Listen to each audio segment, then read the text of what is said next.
Ang motor ko po na ito ay 3 taon na. Kailangan na po ng maintenance. Pero yung pong ordinary maintenance lang po ang kailangan ko ngayong i-maintenance.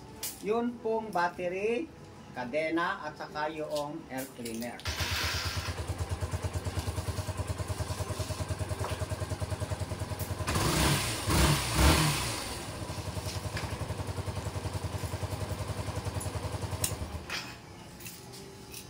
Magme-maintenance po tayo. Titignan natin kung gaano na ang level ng tubig ng baterya. Titignan natin kung hanggang dito na yung tubig ng baterya. Dito po.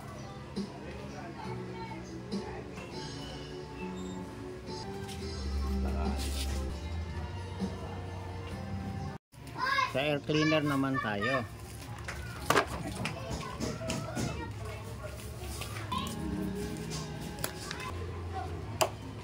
Dito ay malinis.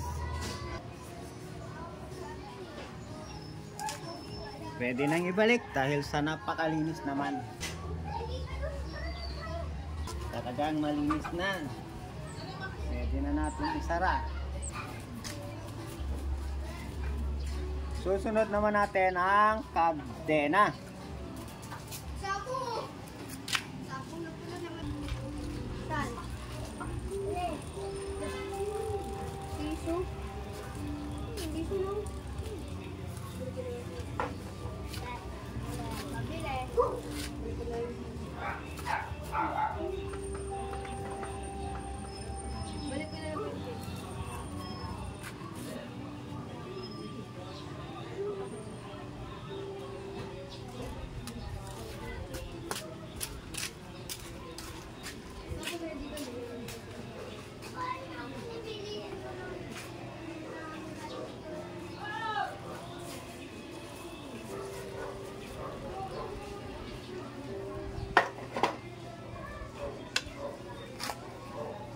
Ayos na.